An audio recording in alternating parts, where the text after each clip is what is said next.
안녕하세요. 서울대학교 물리천문학부의 황무성입니다. 오늘 저는 여러분과 함께 빛에서 암흑으로 우주 95%를 지배하는 힘이라는 제목으로 강연을 진행하도록 하겠습니다. 총 4번의 강연을 할 계획인데요. 오늘은 그 첫 번째로 빛과 어둠으로 우리가 사는 우주를 읽는 법이라는 소제목으로 말씀을 드리도록 하겠습니다. 그래서 우주 95%라는 게 대체 무슨 말인지, 그리고 뭐가 지배한다는 말인지, 빛이 무엇인지, 또 암흑이 무엇인지 이런 얘기를 같이 한번 풀어나가도록 하겠습니다. 제가 이제 강연을 할 때 가장 많이 보여드리는 그림 중에 하나인데요. 이 그림을 보시면 여러분들이 혹시 제목이 뭔지 아시는 분이 계실까요? 제가 지금 앞에 청중이 없어서 물어볼 데가 없는데 제목을 이제 보시면은 여러분들 이제 그림을 보면은 유명한 화가가 생각이 날 텐데 두 글자, 고갱이라는 이제 화가가 이제 그린 그림이 되겠습니다. 이제 고갱이 그린 그림인데 제목이 바로 뭐냐면은 우리는 어디에서 왔는가? 우리는 무엇인가? 우리는 어디로 가는가? 굉장히 철학적인 질문이 되겠죠. 바로 우리의 기원, 그리고 우리의 현재, 그리고 우리의 미래에 대해서 이렇게 물어보는 이제 그림인데, 여러분들이 이제 그 뭐 인터넷이나 책 같은 거 보면은 왜 이 그림이 이제 이런 제목을 가지게 되었는가, 이런 것들을 이제 각각의 장치들, 요소들을 이제 살펴볼 수가 있는데요. 근데 저희가 이제 오늘 할 얘기는 바로 뭐냐면은 이 철학적인 질문에 대한 답을 과학적으로, 천문학적으로 우리가 어떻게 해볼 수 있는가, 그런 거에 대한 얘기를 이제 조금 해볼 건데, 할 거는 우주로의 여행을 통해서 이 질문에 대한 답을 찾아보자. 이게 바로 저희가 강연에서 이루고 싶은 목표가 되겠습니다. 그래서 위에 보시면은 우주 속 나의 주소라고 하는 게 있는데, 바로 우리가 이 거대한 우주에서 어디에 있는가, 우리의 주소를 통해서 바로 이 우주를 돌아보고, 이 우주 내에서 우리는 무엇인가, 우리는 어디에 있는가, 이런 거에 대한 답을 찾아보도록 하겠습니다. 그래서 여러분들이 이제 무엇을 할 거냐면 같이 가상의 로켓을 타고 이제 올라갈 거예요. 이제 올라가면서 여러분이 있는 곳을 내려다보게 되면은 점점 높이 올라갈수록 여러분들이 점점점 큰 행정구역을 볼 수가 있겠죠. 그래서 이제 우리가 어디에서 시작을 하냐면은 여기 스튜디오가 있는데, 스튜디오는 제가 잘 모르는 곳이다 보니까 제가 이제 연구하고 있는 학교 연구실, 제가 이제 보면은 서울시 관악구 관악로 1, 서울대학교 물리천문학부 천문학 전공, 이제 건물 이름이 19동입니다. 19동이고, 여기 이제 보여드린 사진은 저희 연구팀에 있는 대학원생들, 학생들이 이제 같이 찍은 사진인데, 저희들이 이 19동에 있다고 생각을 하고 여기에서 로켓을 타고 위로 같이 올라가 볼 겁니다. 그래서 19동을 내려다보면서 우리가 뭘 볼 수 있는지 같이 한번 살펴보도록 하겠습니다. 그래서 로켓을 우리가 누리호 발사를 한 것처럼 타고 서울시보다 큰 게 뭐가 있는지 한번 보도록 하겠습니다. 그래서 이제 실제 구체적으로 살펴보게 되면은 여러분들이 19동을 만약에 찾아오고 싶다 그러면 서울시 관악구 관악로 1, 서울대학교 물리천문학부 천문학 전공 19동 이렇게 내비게이션에 주소를 치고 이제 오게 될 텐데, 우리가 로켓을 타고 올라가면서 우리가 우주 속으로 나가게 되면은 우리가 서울시를 포함하고 있는 더 큰 행정구역들, 바로 더 큰 주소를 알 수가 있습니다. 바로 우리가 그 주소를 우주 속에서 알아봄으로써 우주 속에서 우리의 위치를 파악해보자 하는 게 바로 목표가 되겠습니다. 그래서 여러분들이 처음으로 이제 가상의 로켓을 타고 올라가면은 이게 이제 인공위성으로 찍은 사진인데, 바로 어디를 보여주고 있냐면은 서울대학교 관악 캠퍼스를 보여주고 있습니다. 그래서 뭐 보면은 잘 이제 보기가 어려운데 가운데쯤에 저희 19동 건물이 있고 굉장히 많은 분홍색으로 이렇게 표시된 이 가장자리가 바로 서울대학교 관악 캠퍼스의 이제 모습이 되겠고요. 우리가 이제 지금 현재 보고 있는 크기는 대략 수 킬로미터 곱하기 수 킬로미터가 이제 되겠고요.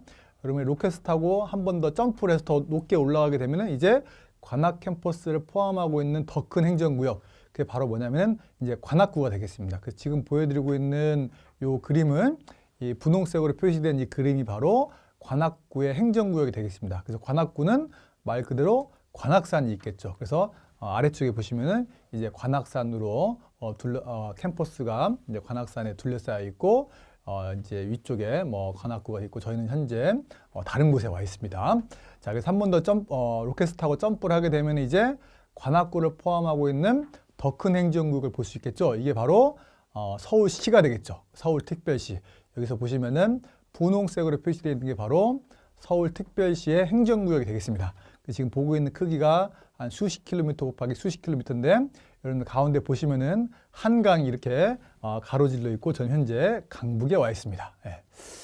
오케이. 여기까지 서울특별시고 여러분들이 한 번 더 로켓을 타고 올라가게 되면 서울시를 포함하고 있는 더 큰 행정구역을 볼 수 있겠죠.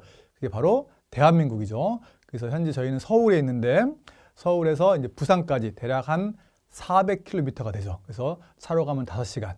그래서 현재 지금 보고 있는 크기가 남한만 따지면은 한 500km 곱하기 한 500km 정도 이제 크기가 되겠습니다. 이제 북한까지 하게 되면 더 이제 큰 크기가 되겠고요. 여기까지가 이제 우리가 잘 알고 있는 바로 이제 대한민국이 되겠죠. 대한민국의 행정구역은 이렇게 나뉜다는 것은 여러분들이 이제 어렸을 때 배워서 잘 아시게 되겠고, 그리고 이제 한 번 더 여러분들이 로켓을 타고 점프를 하게 되면은 바로 대한민국을 포함하고 있는 그 다음 큰 행정구역, 바로 지구가 되겠습니다.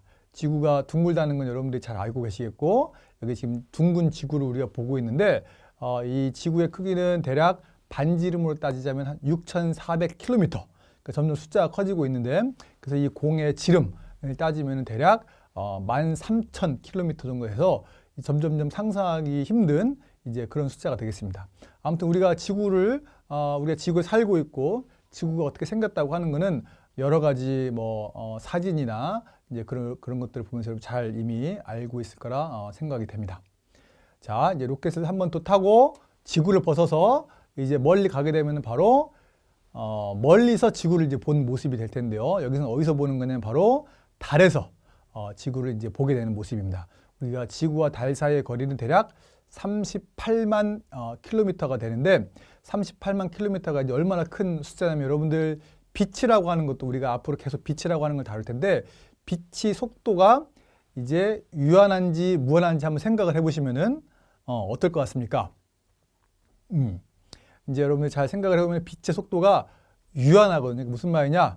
여러분들이 플래시를 들고 핸드폰 안에 있는 손전등을 들고 한쪽에서 다른 쪽으로 이제 그 손전등을 보내면은 다른 쪽에서 빛을 그 즉시 볼 수 있는 게 아니라 그 떨어진 거리만큼 빛이 이동을 해야 돼요. 이동하는 바로 속도가 얼마냐면은 1초에 30만 킬로미터를 가는 거예요. 그러니까 대략 지구에서 여러분들이 핸드폰 손전등을 들고 반짝 비추면은 달에서 언제 그걸 보게 되면 대략 1.2초 후에 바로 그 빛을 보는 겁니다. 그래서 빛의 속도는 무한한 게 아니고 유한하다. 그래서 지구와 달이 서로 통신을 하고 얘기하려면 대략 1초 정도의 시간차가 있다라고 하는 게 굉장히 중요한 사실입니다. 앞으로 우리가 빛의 속도가 유한하기 때문에 이제 우주가 어떻다라고 하는 얘기도 할 텐데요. 일단 중요한 거는 달과 지구 사이가 38만 킬로미터인데 빛으로 이동을 해도 1초가 넘게 걸린다라고 하는 게 중요한 사실이 되겠습니다. 여러분 달에 가면은 토끼가 있다라는 걸 이제 많이 들어봤죠. 실제 여기 보시는 거는 왼쪽은 우리 지구의 모습이고 오른쪽은 이제 달의 모습인데 지구가 대략 한 12,000km고 달의 지름은 대략 한 3,400km 해가지고 지구가 달보다 대략 한 4배 정도 큽니다.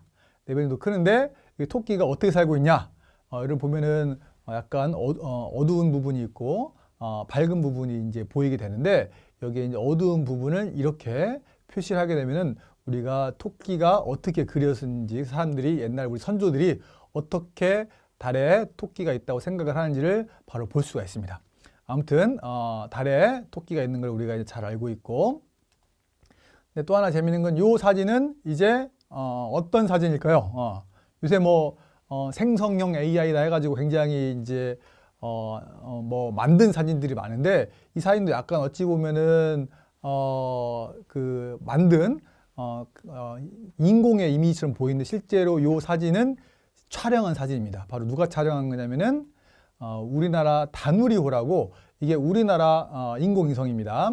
다누리호가 2022년 12월 24일 크리스마스 전날 달 상공에서 바로 우리 지구를 바라본 모습을 촬영한 사진이 되겠습니다. 근데 이제 다누리라고 하는 게 이제 우리나라가 달에 가서 탐사를 하기 위해서 보낸 이제 인공위성이 되겠는데요. 얘가 가는 와중에 굉장히 특이한 궤도를 이제 가지고 갔는데요. 그럼 바로 다음 사진을 보여드릴 텐데 연료를 아끼기 위해서 지구에서 달로 그냥 직선거리로 바로 가지 않고 굉장히 어렵게 이제 돌아서 갔습니다. 굉장히 어렵게 돌아서 가다 보니까 멀리 떨어져서 지구와 달을 동시에 사진을 찍을 기회가 있었는데 바로 이 사진이 오른쪽에 지구, 왼쪽에 달 동시에 촬영하는 굉장히 드문 사진이 됐는데요. 아무튼 다누리 덕분에 우리가 이 사진을 얻게 되었고요. 이제 한국 최초의 달 탐사선이라고 해서 바로 여러분의 세금 덕분에 우리가 달 탐사선을 만들어서 지구에서 여기 왼쪽에 보시면은 지구에서 달까지 어떻게 갔는지 저렇게 한번 꼬부라져서 달까지 가는 이게 이제 뭐 우리가 뭐 시간이 남아서 이렇게 하는 게 아니라 연료를 아끼기 위해서 그래서 가성비가 좋은 궤도를 찾다 보니까 저렇게 해서 달에 이제 어렵게 갔죠. 하지만 가서 열심히 달 사진을 촬영하고 여기 보면은 굉장히 이 인공위성에 다양한 기기들이 붙어 있는데요. 이 기기들은 우리가 달 표면을 연구하고 특히 요새 달이 곽광받고 있는 이유 중에 여러 가지 중에 하나는 달에는 이제 지구에 별로 없는 특이한 어떤 성분들, 희토류나 그래서 이제 어떤 자원을 탐사하는 목적에 있어서 굉장히 중요하기 때문에 우리가 달을 이제 탐사를 하고 이제 연구를 하려고 하는 목표가 되겠습니다. 우리가 달 탐사선을 지금 보낸 거는 여러분들 아마 최근에 뉴스를 들으셨을 텐데 이제 항상 정부에서 달 탐사선 같은 걸 만들어서 우리가 달에 보냈는데 최근에 미국에서 민간 업체가 달에 탐사선을 보내서 착륙을 시켰습니다. 근데 저희들이 지금 보낸 달 탐사선은 아직 착륙할 수준은 아니고요. 이제 앞으로 곧 다음번에 이제 또 보낼 거는 착륙을 해서 우리가 말 그대로 달 이제 표면을 다니면서 직접적으로 탐사할 시기가 이제 앞으로 곧 올 예정입니다. 아무튼 우리나라도 달을 연구하기 위해서 달 탐사선이 있다라고 하는 것을 여러분들이 알고 계시면 좋을 것 같습니다. 여기까지가 이제 달이었고요. 이제 또 로켓을 타고 더 멀리 가게 되면은 이제 지구와 달을 포함하고 있는 더 큰 행성국을 볼 수 있겠죠. 바로 그 더 큰 행성국이 바로 뭐냐면은 태양계가 되겠습니다. 여기 보여주고 있는 그림은 가운데 태양이 있고 행성들이 돌고 있는 모습을 보이는데 태양계 크기가 보면은 아래 보시면은 11 뒤에 0이 한 9개가 있는데 점점 큰 거리를 다루고 있다 보니까 이제 다른 단위를 써야겠는데요. 이따가 또 다시 말씀을 드리도록 하겠습니다. 그래서 태양계에는 우리가 왼쪽에 태양이 있고 수성, 수, 금, 지, 화, 목, 토, 천, 해, 명 이렇게 행성이 있다고 이제 배우신 분들이 계실 텐데 그런 분들은 옛날 분들이고요. 지금은 해왕성까지만 행성이라고 우리가 치고 명왕성은 이제 행성이 아닌 게 되었습니다.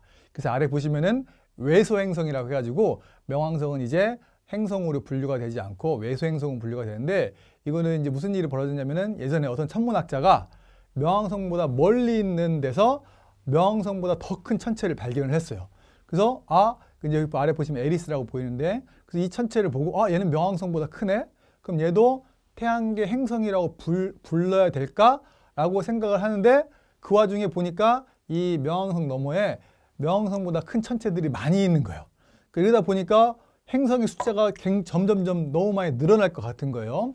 그 사람들이 천문학자들이 이렇게 하면 안 되겠고 다 같이 모여서 이 행성이라고 하는 게 정확히 뭔지 정의를 내려보자 라고 했습니다. 그래서 천문학자들 3년에 한 번씩 우리가 올림픽처럼 모여서 중요한 일들을 논의하고 하는데 여기 지금 위에 보여주고 있는 그림은 체코 프라하에서 열린 이제 그 천문학자들의 올림픽 때 그때 모여서 투표를 했어요. 투표를 해서 행성의 정의를 새로 정의하고 명왕성을 행성에 포함시킬 거냐 안 시킬 거냐를 정의해서 투표한 결과 명왕성이 행성에서 퇴출당했습니다. 그래서 명왕성은 더 이상 행성이 아니고 해왕성까지만 행성이고 명왕성보다 비슷하거나 더 큰 바깥에 있는 천체들은 이제 외소 행성으로 불리게 되었습니다. 그다음에 질문은 명왕성은 어떤 조건을 만족하지 못했길래 행성이 아닌가? 대체 행성이란 무엇인가? 라고 이제 여러분 생각할 수 있겠죠. 그래서 이제 행성이라고 하는 것에 대한 정확한 정의를 우리가 2006년도에 정했습니다. 첫 번째, 항성 주위를 돈다. 그러니까 말 그대로 태양을 돌아야 되겠죠. 그런 천체들은 많이 있습니다. 두 번째, 충분한 질량을 가져서 정역학적 평형을 유지할 수 있는 구형에 가까운 형태를 가지고 있다. 말이 점점 어려운데 하여튼 핵심은 뭐냐면은 이 천체가 충분히 커야 돼요. 커서 얘가 자체 중력으로 인해서 동그랗게 모양을 유지하고 있어야 되고, 여러분들 가끔 보는 소행성의 사진들 보면은 고구마처럼 또는 바나나처럼 일그러진 거 있는데 걔네들은 충분히 크지 않아서 구형의 형태를 가지고 있지 못하는 경우가 됩니다. 그래서 이 말은 충분히 커야 된다, 충분히 무거워야 된다라는 조건이 되어 있고요. 세 번째, 궤도 주변에 다른 천체로부터 지배권이 있어야 된다. 무슨 말이냐? 내가 가는 길에 나를 방해하는 사람이 없어야 된다는 거예요. 내가 다니는 곳에 내가 골목대장이 되어야 된다. 그러니까 아까 명왕성 같은 경우는 뭐냐면은 자기가 다니는 길에 에리스라고 하는 자기보다 덩치가 비슷하거나 큰 놈이 같이 도는 거예요. 그러니까 나는 내가 다니는 길을 완벽한 지배권이 없이 다른 친구들한테 방해를 받는 거예요. 그래서 명왕성이라고 하는 건 바로 세 번째 조건을 만족하지 못했기 때문에 행성으로 이제 남아있지 못하고 외수 행성이 되었습니다. 그래서 우리가 이제 이 세 가지 조건을 갖고 있고, 그래서 처음 이 명왕성을 행성으로 놓을지 말지를 이제 처음 제기했던 사람이 마이크 브라운이라고 하는 이제 미국 칼텍에 있는 천문학자인데, 그 천문학자가 책을 썼어요. 나중에 제목이 나는 어쩌다 명왕성을 죽였나 라는 책을 써서 그 명왕성에 얽힌 재미난 이야기가 있으니까 여러분들이 꼭 읽어보면 좋겠습니다. 제가 지금 출판사 관련해서 강연을 하고 있는데 다른 출판사 책을 가져가지고 이게 광고를 하는 게 이상하지만, 아무튼 저는 그냥 그 재미있는 내용이 있으니까 여러분들 꼭 보셨으면 좋겠다는 생각으로 가져왔습니다. 그래서 명왕성은 어떤 조건을 만족시키지 못했는지 여러분 잘 이제 이해했을 거라 생각이 들고요. 근데 명왕성이 이제 행성에 퇴출이 됐는데 그걸 슬퍼했던 사람들 굉장히 많아요. 여기 보시면 여러분들 류현진 잘 아시죠? 류현진이라는 야구 선수가 드디어 하나에 돌아와서 하나 팬들을 굉장히 행복해하고 있는데, 류현진이 LA 다저스에 있을 때 옆에 있던 클레이튼 커쇼라고 그 당시에 가장 비싼 투수였어요. 근데 이 클레이튼 커쇼가 바로 누구냐면은 지금도 활동하고 있지만 이 커쇼의 외할아버지의 형이 누구냐? 바로 오른쪽에 보이는 톰 보그라고 하는 천문학자인데, 이 천문학자가 바로 명왕성을 발견한 천문학자예요. 그래서 이 자기의 외할아버지 형이 이제 발견한 명왕성이 퇴출당했다는 소식을 들었을 때, 이제 클레이튼 커쇼는 뭐 이제 미국에서 마치 우리나라의 손흥민과 같은 이제 위치를 그 당시에 갖고 있었기 때문에 언론 인터뷰를 통해서 나는 너무나 슬프다. 우리 할아버지가 발견한 명왕성이 퇴출당해서 그래서 명왕성이 다시 돌아왔으면 좋겠다라고 이렇게 인터뷰를 했지만 돌아오지는 못했습니다. 근데 이 명왕성 퇴출당한 거를 슬퍼한 사람들이 또 있었어요. 여기 보시면은 여러분 누군지 잘 보실 거예요. 아래 써있죠. 이미 BTS라고 써있는데, BTS가 노래를 불렀어요. 노래를 불렀는데 노래의 제목이 134340입니다. 원래 이게 동영상인데 제가 유튜브에 강의를 하다 보니까 이 저작권 때문에 동영상을 이제 보여줄 수 없는 게 굉장히 안타깝지만, 여러분들이 꼭 검색을 해서 한번 이 노래를 들어보시기를 추천드립니다. 이 노래의 가사를 읽어보면은 뭐냐면은 이렇습니다. 뭐 나를 왜 내쫓았는지, 그래서 명왕성이 왜 행성에서 퇴출당했는 자기의 심경을 담은 노래거든요. 그래서 여기 외소행성 134340이 바로 뭐냐면은 명왕성이 외소행성으로 바뀌면서 새로 얻은 이름이에요. 그래서 바로 새로 얻은 이름을 가지고 BTS마저 슬퍼했다라고 하는 게 바로 명왕성에 얽힌 내용이 되겠습니다. 오케이, 여기까지가 이제 태양계에 대한 얘기였고요. 여러분들이 로켓을 타고 더 멀리 가게 되면 이제 태양계를 포함하고 있는 더 큰 행성국을 볼 수 있는데, 바로 그게 우리 은하입니다. 여기 보이는 게 바로 우리 은하의 모습인데요. 여기에 이제 파랗게 보이는 것들이 바로 태양과 같은 별이에요. 여러분들 우리 은하에는 태양과 같은 별이 몇 개 정도 있을까요? 하면은 막 이렇게 얘기를 할 텐데 이제 대답을 들을 수가 없으니까 그냥 제가 얘기하면은 태양과 같은 별이 1000억 개 정도 있습니다. 1000억 개. 1000억 개 정도 있는데, 그래서 여기 우리 은하의 여기 왼쪽 끝에서 오른쪽 끝까지 우리가 이동하는 그 거리가 얼마나, 여기 위에 써 있듯이 7.5 곱하기 10의 17승 킬로미터. 이게 1017이 아니라 10의 17승 킬로미터에서 엄청나게 먼 거리에서, 그래서 이 숫자가 너무 커지기 때문에 천문학자들이 이 킬로미터 쓰지 말고 새로운 단위를 쓰자라고 한 게 바로 뭐냐면은 광년이라고 하는 단위입니다. 발음을 여러분이 주의하셔야 되는데, 광년은 바로 뭐냐면은 빛이 1년간 간 거리예요. 그래서 빛이 1년간 간 거리가 얼마냐면은 1초에 아까 말씀드렸죠. 빛이 30만 킬로미터를 가요.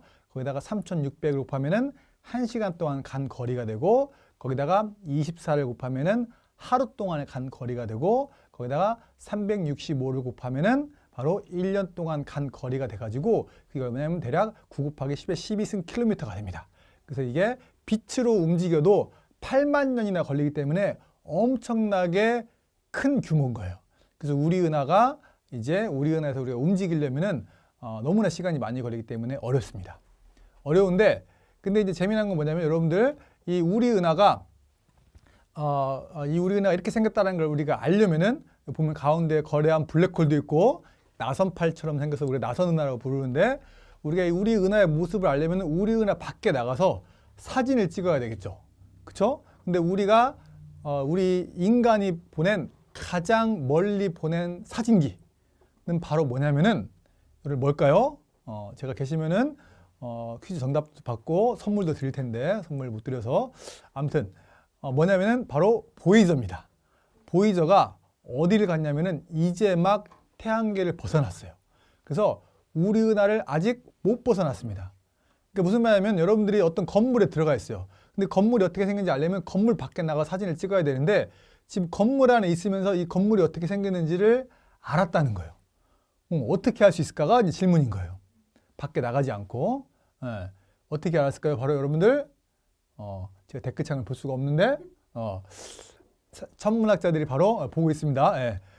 바로 망원경을 이용했습니다. 그래서 벽을 뚫고 볼 수 있는 망원경을 만들었어요. 그게 바로 뭐냐면은 전파 망원경이라고 하는 게 있는데, 전파 망원경이라는 걸 이용을 하게 되면 우리가 앞에 장애물이 있어도 더 먼 데까지 우리가 볼 수가 있어요. 마치 벽을 뚫고 볼 수 있는 것처럼.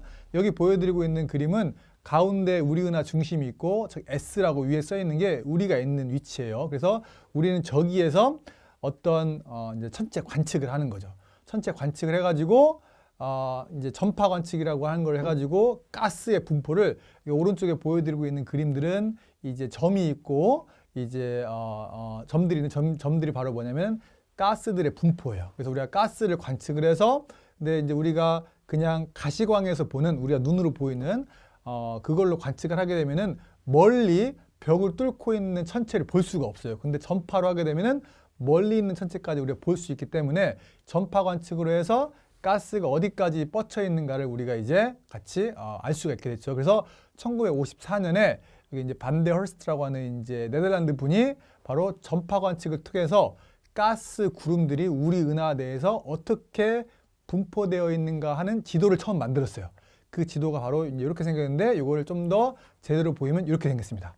그래서 우리 은하 중심이 저기가 있고 우리는 태양이라고 하는 써 있는 데 있는 거고, 하얀색으로 표시된 게 바로 뭐냐면은 전파 망원경을 이용을 해서 멀리까지 봐서 그 전파로 본 가스 구름들이 우리 은하에서 어떻게 퍼져 있는지를 알게 됐어요. 바로 이쪽 퍼져 있는 게 바로 나선팔들의 모양인 거죠.